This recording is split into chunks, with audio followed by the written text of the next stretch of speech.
Таны өнөөдрийн арилжаа эрсдэлтэй эсвэл алдагдaltaй юм шиг санагдаад байвал үүний шалтгаан нь таны нойр байж болно. Нойр гэдэг нь таны тарих үйл ажиллагаагаа хэвийн явуулахад тусалдаг хамгийн чухал хэсэг. Нойр нь та хэдэн цагт унтаад, хэдэн цагт сэрх, хэдэн цагийн турш унтах, мөн дээрээс нь өнгөц нойрны үедээ сэрх, хүн нойрны үед сэрхээс хамаарат таны бүхэл өдрийн тархины үйл ажиллагаа шийдэгдэж мэднэ. Тэгэхээр та нойргүй явж байгаа тохиолдолд таны тархинд юу болох вэ? Хүн 20-24 цагийн хугацаанд нойргүй явж байгаа тохиолдолд тарих бага зэргийн согтолцтой эсвэл бага зэргийн хорцонтой төстэй үйл ажиллагааны алдагдал үүсэж эхэлдэг гэсэн. Хамгийн түрүүнд префронтал кортекс буюу их тархины духны урд хэсэг үйл ажиллагааны алдагдалд орно. Энэ бүтц нь өөрөө хэрвээ компаниар зөвлөд ярих юм бол CEO гэсэн гүйцэтгэх удирдлага. Тэгэхээр гүйцэтгэх удирдлага хэрвээ алдагдалд ороод эхэлж байгаа тохиолдолд компани бүхэл бүтэн үйл ажиллагаа алдагдана. Энтэй адилхан шийдвэр гаргалтын алдагдалд орно. Магадгүй revenge trading хийж болно, эсвэл та хит их айцыг мэдэрч болно, алдаанууд үүсэж эхэлнэ гэсэн. Энэ алдаанууд яагаад үүсэж байгаа вэ? Хамгийн ихнийх нь амигдала. Энэ бүтц бол айцыг мэдэрнэ,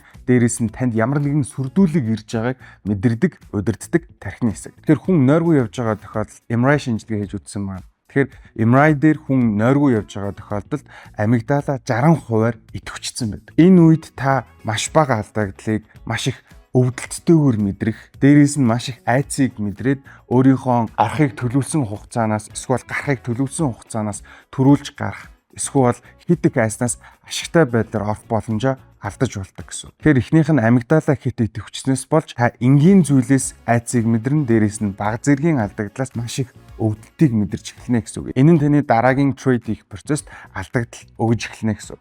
Дараагийнх нь дофамин. Дофамин бол бидний мэддгээр motivational гормон гэж байна. Тэгэхээр хүний тарих хэвэн ажиллахын тулд даавруудыг хэвэн мэдрэх ёстой. Тэгэхээр нойргүй явснаас болоод та бага зэргийн дофамины ялгарлыг хит ихээр мэдрээд үүнээсээ болж алдаа үүсэх магадлал ихснэ гэсэн үг. Жишээ нь бага зэрэг, маш бага зэрэг ашигтай трейд хийгээд эсвэл жоохон ногоон гарсныхаа ардаас хит их сэтгэл хөөрөлд орж, хит их багтаад, хит их өөртөө итгэлтэй болоод дараагийнхаа арилжаанд алдаа үүсэх магадaltaй болно гэсэн. Тэгэхээр та нойр дутуу байгаа үедээ хийж байгаа арилжааныхаа тоог цөөлөх, эсвэл арилжаагаа багасгах, эсвэл сайхан унтах сонголтыг хийж болно.